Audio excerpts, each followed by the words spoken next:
क्या आपको पता है एक इंजेक्शन वेट लॉस कर देता है? सही सुना है आपने। आजकल मार्केट में ट्रेंड है ओज़ेम्पिक, सेमाग्लुटाइड।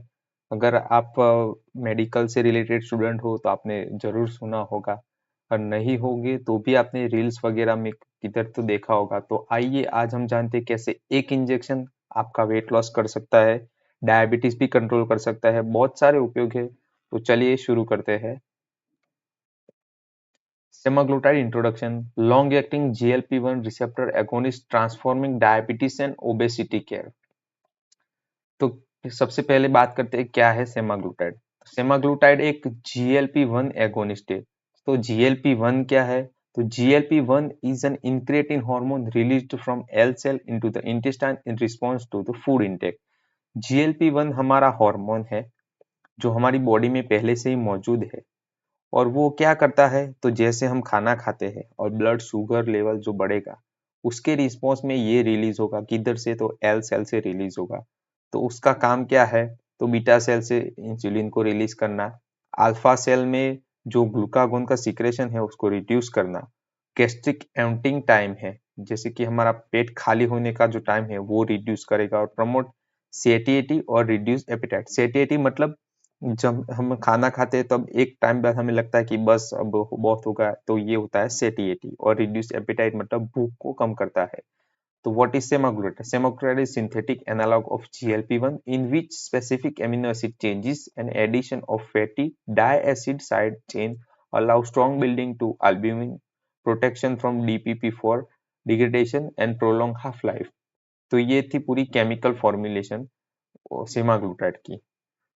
Origin क्या है? Semaglutide is a human GLP-1 analog developed by modification of natural GLP-1 molecule। Natural जो GLP-1 हमारा पहले से ही बॉडी में जो मौजूद है उसको मॉडिफाई करके सेमाग्लूटाइड को बनाया गया है। तो ये नीचे चेन दी गई है और एक पूरा रिएक्शन है।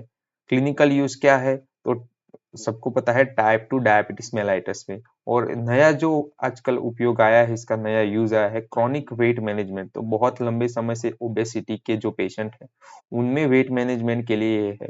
कार्डियोवास्कुलर बेनिफिट भी है एंड अदर पोटेंशियल बेनिफिट भी है। कार्डियोवास्कुलर बेनिफिट क्या है, तो reduce the risk of major adverse cardiovascular event in patient with type 2 diabetes mellitus and established CVD। हमको पता है कि अगर डायबिटीज आएगी, डायबिटीज के कारण कई रोग उसके साथ में आते हैं, जैसे कि कोलेस्ट्रॉल भी बढ़ता है जिसकी वजह से हार्ट पे मेजर इम्पैक्ट आ सकती है। तो अगर हम डायबिटीज को कंट्रोल कर देते हैं तो उसके साथ साथ ऐसा नहीं है कि पूरा वो डिसीज आया है, फॉर एग्जांपल लिपिड है वो बढ़ रहा है, गुड बैड लिपिड है तो वो कम हो जाएगा, नहीं, पर वो कंट्रोल में आएगा जिसकी वजह से जो हार्ट पर जो ओवरऑल लोड आएगा वो रिड्यूस हो जाएगा। वेट मैनेजमेंट है और टाइप 2 डायबिटीज है। आइए देखते हैं कि GLP-1 का मेन यूज क्या है जो हमारी बॉडी में, जो इंसुलिन को रिलीज करता है। तो कैसे इंसुलिन को रिलीज करता है ये देखते हैं पहले। तो जैसे कि हमने खाना खाया, meal ingestion, carbohydrate, fats and proteins stomach में जाएगा, food is digested and move to intestine, वो स्मॉल इंटेस्टाइन की तरफ बढ़ेगा। स्मॉल इंटेस्टाइन में क्या होगा, तो nutrients are absorbed and stimulate L cell into the intestine. L cell से क्या स्टिमुलेट होगा, एल सेल से GLP-1 रिलीज होगा, GLP-1 release into the blood stream. अब GLP-1 के तीन काम होंगे। GLP-1 act on pancreas which release which reduce the glucagon suppression in alpha cell। Glucagon का सप्रेशन करेगा, उसका सिक्रेशन है वो रिड्यूस करेगा, और इंसुलिन रिलीज करेगा बीटा सेल से, और गैस्ट्रिक एम्प्टी रेट हो वो डिले करेगा। तो सबसे पहले शुरू करते हैं बीटा सेल से। तो बीटा सेल में क्या होगा, तो increase insulin secretion when blood glucose rise. जब ब्लड ग्लूकोज बढ़ेगा तभी ये रिलीज करेगा। ऐसा नहीं कि हमने सेमाग्लूटाइड बाहर से ले लिया है तो जब सेमाग्लूटाइड इंजेस्ट किया और जैसे ही इंजेस्ट किया तुरंत ही इंसुलिन सीक्रेट हो गया, नहीं, ब्लड ग्लूकोज जब भी बढ़ेगा तभी सिग्नल जाएगा और तभी इंसुलिन रिलीज होगा। तो ये इसका एक बेनिफिट है। और इंसुलिन सीक्रेट होगा ब्लड में, तो इंसुलिन का क्या होगा, तो ग्लूकोज अपटेक फ्रॉम मसल में ग्लूकोज का अपटेक होगा। कैसे होगा, तो GLUT4 एक्टिवेशन से होगा। फिर ग्लाइकोजन सिंथेसिस होगा। लीवर में क्या होगा, तो ग्लाइकोजिनेसिस, ग्लाइकोनियोजिनेसिस और हिपेटिक ग्लूकोज आउटपुट। ये ग्लाइकोजिनेसिस को इंक्रीज करेगा, मतलब ग्लूकोज का ब्रेकडाउन, ग्लाइकोनियोजिनेसिस को रिड्यूस करेगा और हिपेटिक ग्लूकोज आउटपुट को भी रिड्यूस करेगा। और एडिपोज टिश्यू में क्या होगा, तो ग्लूकोज अपटेक होगा उधर और लिपोजिनेसिस होगा उधर, ग्लूकोज में से अदर प्रोडक्ट्स बननी शुरू हो जाएगी। इसका क्या रिजल्ट होगा, तो ब्लड ग्लूकोज लेवल है वो डिक्रीज हो जाएगा। ये जो पूरी प्रोसेस है वो आपको मैं दिखा दूं किधर से किधर तक की।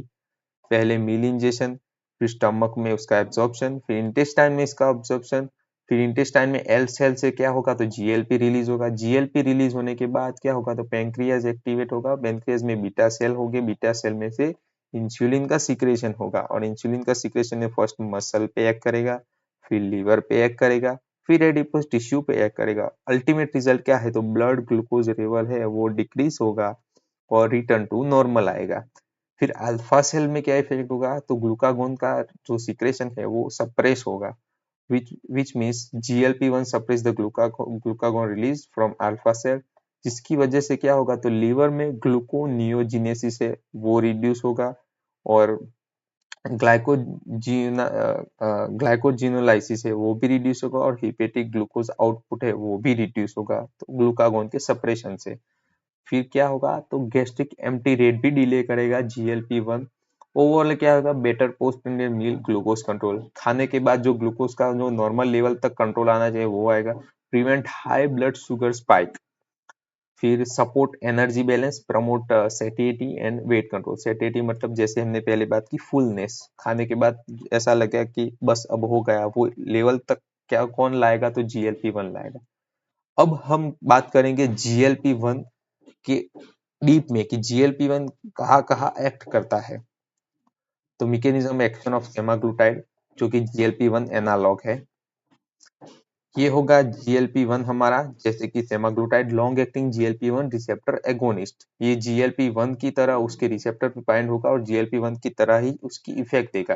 तो endogenous GLP bind to GLP-1 receptor. Pancreas में सबसे पहले क्या इफेक्ट होगा, तो बीटा सेल में जाएगा और glucose dependent insulin secretion only when glucose is elevated, मतलब ग्लूकोज जब बढ़ेगा तभी ये रिलीज होगा। फिर अल्फा सेल में glucagon secretion, improve insulin to glucagon ratio, decrease hepatic glucose production, hepatic glucose का प्रोडक्शन। दूसरी इफेक्ट ये ब्रेन में इफेक्ट करेगा, activate GLP-1 receptor into hypothalamus. Hypothalamus में GLP-1 रिसेप्टर एक्टिवेट होने से क्या होगा, तो सेटिएटी मतलब फुलनेस, रिड्यूस एपेटाइट, एपेटाइट को कम, एपेटाइट मतलब भूख कम करेगा, फूड इंटेक भी कम करेगा जिसकी वजह से वेट लॉस में आगे बढ़ेगा। तीसरा effect gastric delay rate, gastric emptying delay, slow gastric emptying मतलब slower delivery of glucose into the blood stream, reduce post prandial glucose exclusion. तो क्या होगा, जो हमारा खाने फॉर एग्जांपल हमें खाना खाया पेट भर के, वो 5 घंटे में पूरा क्लियर हो जाएगा गैस्ट्रिक एम्प्टिंग से।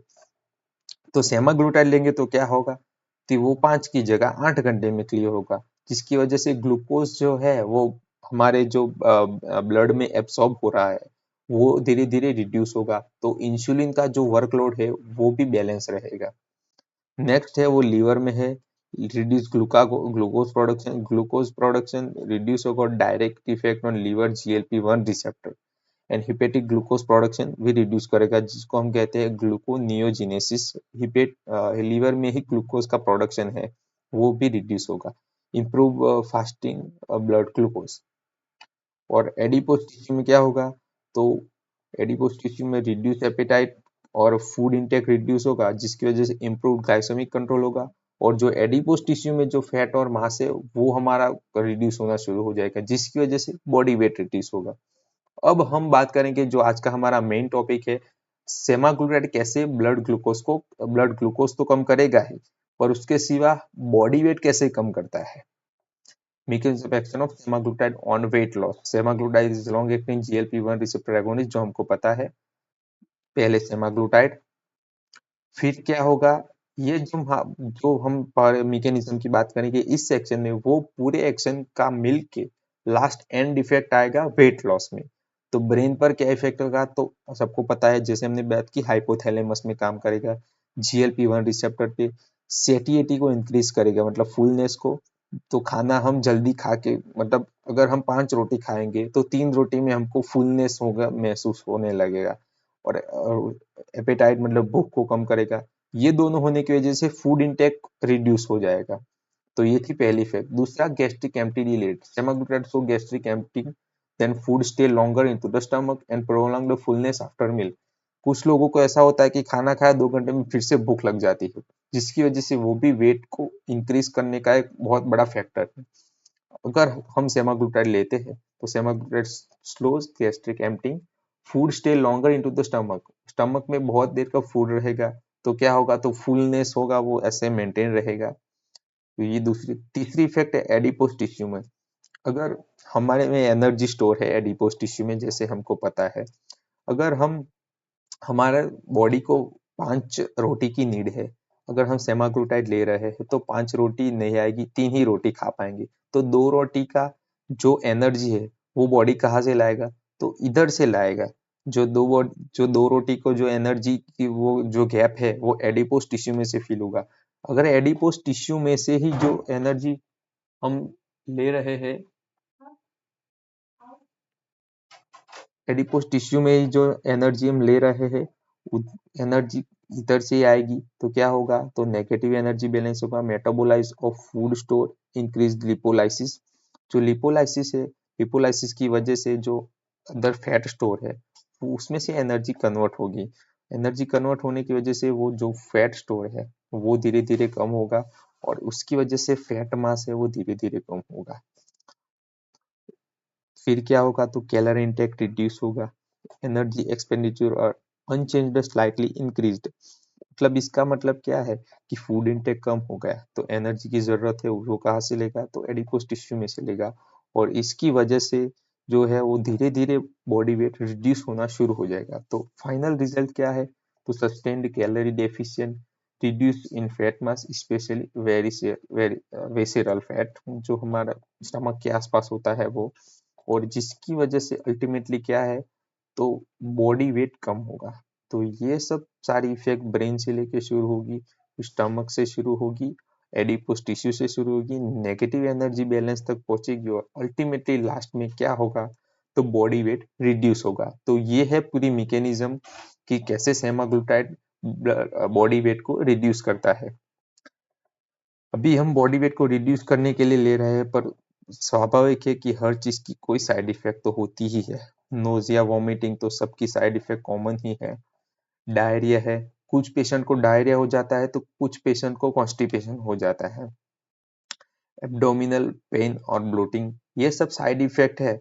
ये डेटा पूरे जो क्लिनिकल ट्रायल चला है बॉडी का ड्रग का, फेज 1 से फेज 4 तक, ये उधर से कलेक्ट किए होते हैं। तो किसी आपको कई बार होगा कि डायरिया भी होता है, कॉन्स्टिपेशन भी होता है, नहीं तो कुछ पेशेंट को हुआ होगा डायरिया, कुछ पेशेंट को कॉन्स्टिपेशन हुआ होगा, तो इसकी वजह से दोनों इधर लिखे हुए। लेस कॉमन साइड इफेक्ट की बात करें तो गॉल ब्लेडर प्रॉब्लम होगी, पेनक्रिएटाइटिस होगी, inflammation of the pancreas, severe abdominal pain that may radiate to back, acute kidney injury होगी, फटीग होगा, इंजेक्शन साइट पे रिएक्शन आएंगे क्योंकि बार बार इंजेक्शन लेना पड़ रहा है। और rare of the rare side effect की बात करें तो थायराइड सी सेल ट्यूमर का होगा। Risk observe in rodent study, जो एनिमल पे स्टडी हुई है उस पे ये रिस्क ऑब्जर्व हुआ है। Avoid in patient with personal और family history of medullary thyroid carcinoma, hypersensitivity reaction like rash, urticaria, and anaphylaxis, severe gastric disease भी देखने को मिल सकते हैं। Diabetic retinopathy complication, worsening of diabetic retinopathy has been observe in some patients. तो ये थी पूरी साइड इफेक्ट। ड्रग इंटरेक्शन की बात करें तो ये हम डेली लेने वाले हैं जब तक वेट लॉस नहीं होगा, तो ड्रग इंटरेक्शन चांसेस बहुत ज्यादा है। तो सबसे पहले अगर इंसुलिन के साथ लेते हैं तो सबको पता है, ये दिमाग में ये तो ख्याल आया ही होगा कि अगर इंसुलिन भी साथ में लेते हैं तो क्या होगा, तो दोनों मिल के साथ में काम करेंगे तो कौन सा बड़ा रिस्क है, तो ग्लूकोज लोअरिंग इफेक्ट, बहुत ही ज्यादा ग्लूकोज बॉडी में कम हो जाएगा, तो ये एक मेजर सीवियरिटी कंसर्न है। फिर सल्फोनाइल यूरिया, सल्फोनाइल यूरिया का मैकेनिज्म अगर आपको पता हो तो सल्फोनाइल यूरिया भी उसका इफेक्ट है कैसे वो इंसुलिन का रिलीज इंक्रीज करे, तो ये भी इंसुलिन का रिलीज इंक्रीज करेगा। सेमाग्लूटाइड भी इंसुलिन का रिलीज इंक्रीज करेगा, तो इससे भी ब्लड ग्लूकोज बहुत ही कम हो जाने के चांसेस, और ये भी एक सीवीआरटी है, मेजर कंसर्न है वारफारिन है। Semaglutide may delay gastric emptying, potentially affecting the absorption of warfarin and altering INR. Potential changing in anticoagulant effect. अगर gastric empty rate डिले होगा तो जो उसके साथ ले रहे हैं मेडिसिन उसका एब्सॉर्प्शन भी डिले होगा, और टाइम पे जो इफेक्ट चाहिए वो नहीं मिलेगी, जिसकी वजह से वारफारिन है वो एंटीकोएगुलेंट है, मतलब ब्लड थिनिंग एजेंट है। एक समय हम नॉर्मल लैंग्वेज में बात करें तो जो इफेक्ट देखने को नहीं मिलेगी। फिर ओरल कॉन्ट्रासेप्टिव है, delayed gastric empty by semaglutide may reduce the absorption of oral contraceptive, potentially decreasing their effectiveness। अगर ओरल कॉन्ट्रासेप्टिव का मेन यूज है वो सबको पता है, अगर हम इसको सेमाग्लूटाइड के साथ लेते हैं तो इसका एब्सॉर्प्शन कम होगा, और इसका एब्जॉर्प्शन कम होगा तो जो इफेक्ट मिलनी चाहिए वो प्रेगनेंसी को रोकेगा ये ओरल कॉन्ट्रासेप्टिव, तो वो इफेक्ट हमको देखने को नहीं मिल सकता है, मतलब चांस है कि प्रेगनेंसी रह जाएगी। फिर लिवोथायरोक्सिन है, semaglutide may delay gastric empty and affect the absorption of levothyroxine leading to altered thyroid hormone level. अगर किसी को थायराइड हार्मोन है उसका लेवल रिड्यूस रहता है, कम रहता है, उसकी मेडिसिन साथ में लेते हैं तो थायराइड लेवल का हार्मोन का इम्बैलेंस हो सकता है। अगर गैस्ट्रिक एम्प्टी हो गया तो गैस्ट्रिक एम्प्टी रेट डिले हो गया तो ये थी कुछ उसकी ड्रग इंटरेक्शन। अब बात करते हैं कि कौन से फॉर्मुलेशन अवेलेबल है सेमाग्लूटाइड के मार्केट में। सेमाग्लूटाइड का राइबेल्सस करके एक टेबलेट आता है जो अवेलेबल है 3 mg 7 mg और 14 mg में, और उसका जो सबको नाम पता है ओजेम्पिक, वो इंजेक्शन फॉर्म में आता है, वो भी नो नॉर्डिस्क आता है, ये भी नो नॉर्डिस्क आता है। अवेलेबल इन 0.25 0.51 एंड 2 mg का इंजेक्शन अवेलेबल है। तो ये थी पूरी information about the Ozempic, about the semaglutide, कैसे वेट रिड्यूस होगा हमारा। तो ये थी पूरी उसकी इफेक्ट। आपको अगर वीडियो पसंद आया हो तो लाइक कीजिए, अपने फार्माकोलॉजी वाले दोस्तों के साथ शेयर कीजिए, मेडिकल के स्टूडेंट के साथ शेयर कीजिए, नर्सिस के साथ के शेयर कीजिए, और जो कोई कॉमन इंसान है जिसको वेट लॉस करना है और ओजेम्पिक लेना है तो पहले ये वीडियो देखें कि कैसे वो काम करेगा, क्या इसकी साइड इफेक्ट हो सकती है, और बाद में डॉक्टर की भी सलाह ले साथ में, और फिर ट्रीटमेंट शुरू करें। तो अगर आपको ये वीडियो इन्फॉर्मेटिव लगा हो तो सब्सक्राइब कीजिए, लाइक कीजिए, और ऐसे ही और वीडियो के लिए बने रहे। तो मिलते हैं नेक्स्ट वीडियो में, तब तक के लिए बाय।